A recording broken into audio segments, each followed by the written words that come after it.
സുഹൃത്തുക്കളെ,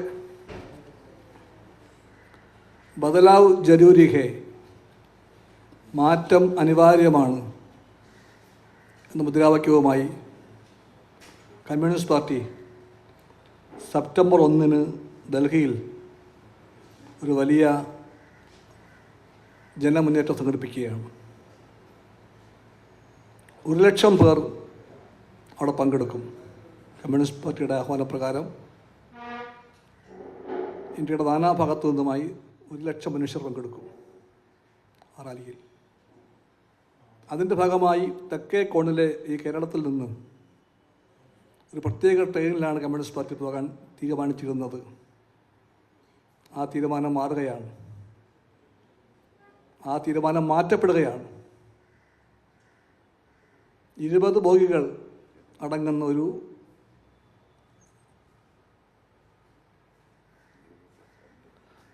ബോഗികൾ അടങ്ങുന്ന ഒരു പ്രത്യേക ട്രെയിൻ പാർട്ടി ബുക്ക് ചെയ്തു. അഡ്വാൻസായി റെയിൽവേക്ക് 10 ലക്ഷം രൂപ പാർട്ടി അടച്ചു കഴിഞ്ഞു. ബാക്കി എല്ലാവരുടെയും പണം അടയ്ക്കാൻ വേണ്ടിയുള്ള പണം ഇവിടെ എത്തി. ഇന്നലെയും ഇന്നുമായി ആ പണമെല്ലാം റെയിൽവേക്ക് ട്രാൻസ്ഫർ ചെയ്യാൻ വേണ്ടിയുള്ള നീക്കം നടക്കവേ ഇന്നലെ അറിയിപ്പ് കിട്ടിയിരിക്കുന്നു. ഗവൺമെൻറ് റെയിൽവേ അത് റദ്ദാക്കിയെന്ന്. ആ പ്രത്യേക ട്രെയിൻ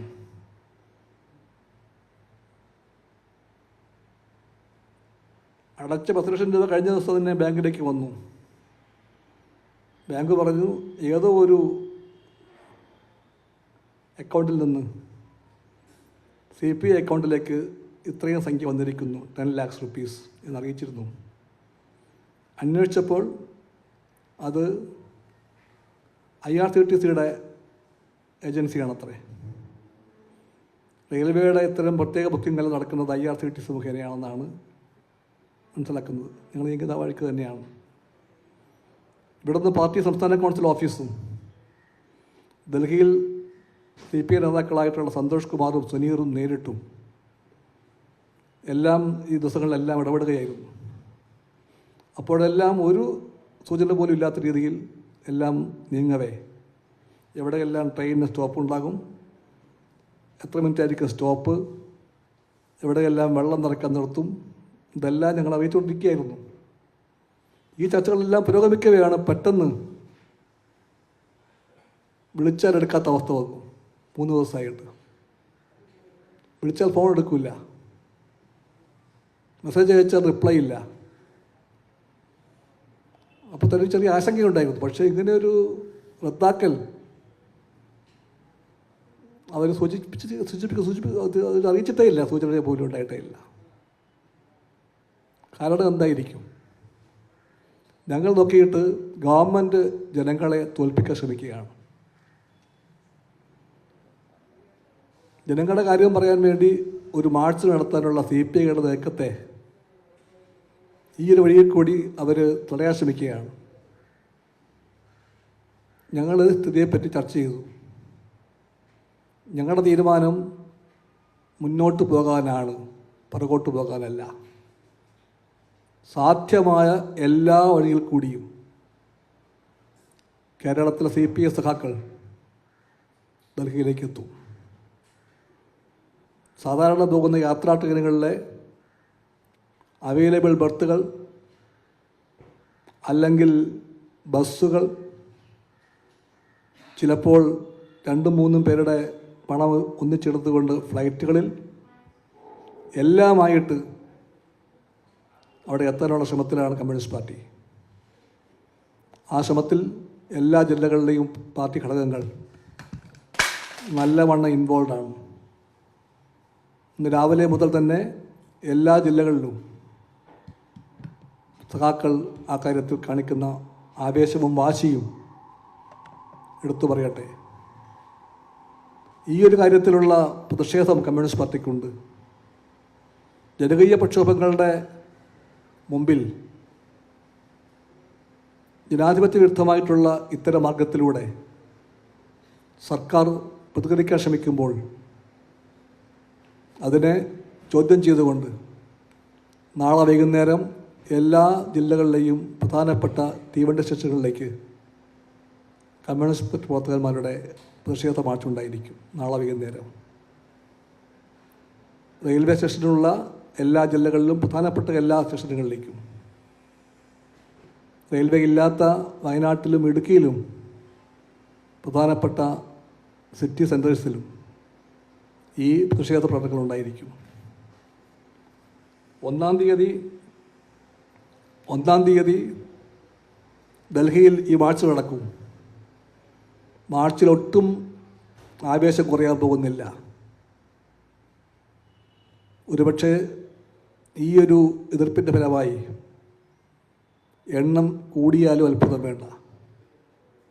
ബീഹാറിലെ, യു.പിയിലെ, മഹാരാഷ്ട്രയിലെ, പഞ്ചാബിലെ എല്ലാ സഖാക്കളും അറിയിക്കുന്നത് വളരെ ആവേശപൂർവ്വം അവിടെയുള്ള പാർട്ടി സഖാക്കളും ഘടകങ്ങളും ഈ ബദലാവ് ജരൂരി ഹെ, ചേഞ്ച് ഈസ് ഇന്നെവിറ്റബിൾ എന്ന് പറയുന്ന പ്രൊട്ടസ്റ്റ് ഡൽഹി ചലോ മാർച്ചിന് വേണ്ടിയുള്ള ഒരുക്കങ്ങൾ പൂർത്തിയാക്കിയെന്നാണ്. അതുകൊണ്ട് ഈ നീക്കത്തിലൂടെ ജനങ്ങളെ തോൽപ്പിക്കാൻ ഗവൺമെൻറ്റിനാവില്ല. ജനങ്ങൾ ജയിക്കും. അതുപോലെ തന്നെ ട്രെയിൻ ബുക്ക് ചെയ്തിട്ടുള്ള സംസ്ഥാനങ്ങൾ ഉണ്ട്. തമിഴ്നാട്, തെലുങ്കാന, ആന്ധ്ര, അവിടുത്തെ പാർട്ടി കമ്മിറ്റികളും കേരളം പോലെ തന്നെ പ്രത്യേക ട്രെയിൻ ബുക്ക് ചെയ്തവരാണ്. അവർക്കും ഇതേ അനുഭവം ഉണ്ടായിരിക്കുന്നു. ഇന്ന് രാവിലെ അവർക്കും അറിയിപ്പ് കിട്ടിയിരിക്കുന്നു. അവരുടെ അഡ്വാൻസ് സംഖ്യ തിരിച്ചയക്കുന്നു, അവരുടെ പദ്ധതി റദ്ദാക്കുന്നെന്ന് അറിയിപ്പ് കിട്ടിയിരിക്കുന്നു. അപ്പം ന്യായം എന്ത് പറഞ്ഞാലും രാഷ്ട്രീയമാണ് കാരണം. ആ കാരണം എല്ലാവർക്കും വേഗം ബോധ്യപ്പെടും. കമ്മ്യൂണിസ്റ്റ് പാർട്ടി ഈ സ്ഥിതിയെപ്പറ്റി ആലോചിച്ചു, ചർച്ച ചെയ്തു. ഞങ്ങളുടെ തീരുമാനം ഇതായിരിക്കും, മുമ്പോട്ട് പോകും, എല്ലാ വഴിക്കും പോകും.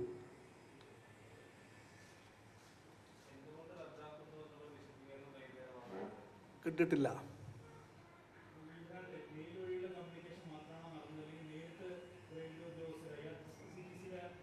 ഫോൺ മുഖേന പലവട്ടം ഉണ്ടായിട്ടുണ്ട്.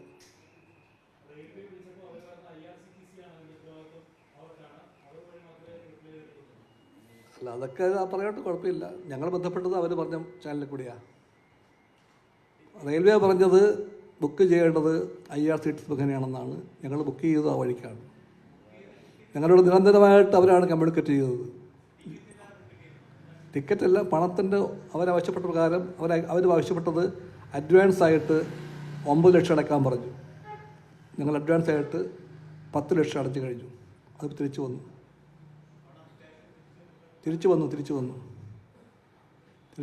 ഞങ്ങൾ ടെലിഫോൺ മുഖേന അവരെ ബന്ധപ്പെട്ടിട്ടുണ്ട്, എല്ലാവരെയും, ഫ്രം ടോപ്പ് ടു ബോട്ടം എല്ലാവരെയും.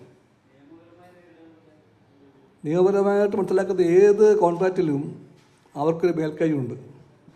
ദേ have the right to go back. ഇത് ന്യായം പറഞ്ഞാൽ മതി. ആ വഴിക്ക് നോക്കാൻ വലിയ ചാൻസ് ഇല്ല. ഇത് രാഷ്ട്രീയമാണത്. ഇതൊക്കെ എല്ലാവർക്കും മനസ്സിലാകും. CPIക്ക് പ്രത്യേകം മനസ്സിലാവും.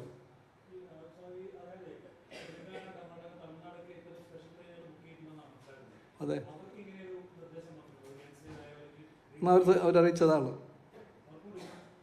അറിയിച്ചത് ഇത് തന്നെയാണ്. ഒരു 3 ദിവസം വരെ ഒരു സംശയം ഉണ്ടാകാതെ മുമ്പോട്ട് പോയതായിരുന്നു. എഴുത്തുകുത്തുകളും കാര്യങ്ങളുമൊക്കെ സ്മൂത്തായിരുന്നു.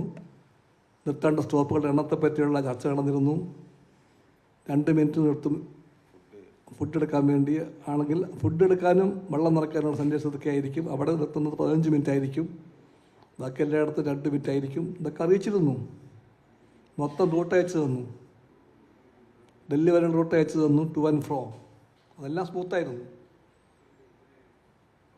സാരമില്ല, രാഷ്ട്രീയം നോക്കാം. കമ്മ്യൂണിസ്റ്റ് പാർട്ടിയെ പോലത്തെ പാർട്ടി പതറിപ്പോവില്ല. ഈ പാർട്ടിക്ക് പോരാട്ടം പുത്തരിയുമല്ല. അതുകൊണ്ട് പതറാതെ മുന്നോട്ട് പോകും CPI. ചിലപ്പോൾ പ്രത്യേക ട്രെയിൻ മുഖേന എത്തുമെന്ന് ഞങ്ങൾ കണക്ക് കൂട്ടിയതിനേക്കാൾ ഏറെ സഖാക്കൾ എത്തിയേക്കാം. അത്ര വാശിയുള്ള സഖാക്കൾ ഇപ്പം.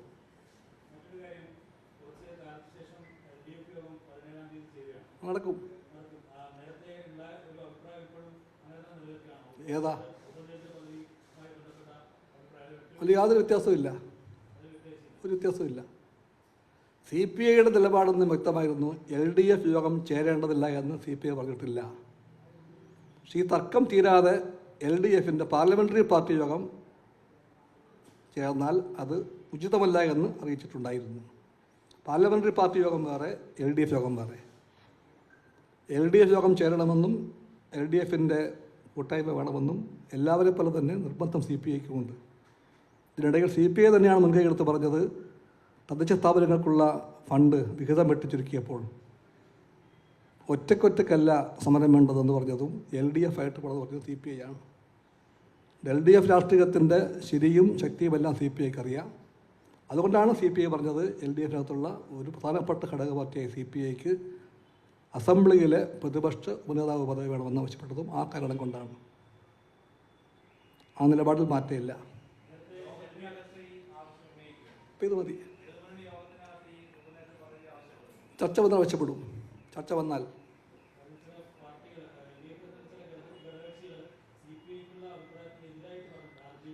ഇല്ല, ചർച്ച വന്നാൽ ഞങ്ങളുടെ ബന്ധം നല്ല ബന്ധമാണ്. LDFിലെ ഓരോ പാർട്ടിയോടും CPIക്ക് ഉറ്റ ബന്ധമുണ്ട്, ഓരോ പാർട്ടിയോടും. ആ ബന്ധമെല്ലാം CPIക്ക് പ്രിയപ്പെട്ട ബന്ധങ്ങളാണ്. CPIക്ക് LDFിൻ്റെ രാഷ്ട്രീയം നല്ലവണ്ണം അറിയാം. CPIക്ക് LDF എന്നാൽ എന്താണെന്നും അറിയാം. കൂടുതൽ വാർത്തകൾക്ക് News 18 Keralam YouTube channel subscribe ചെയ്യുക.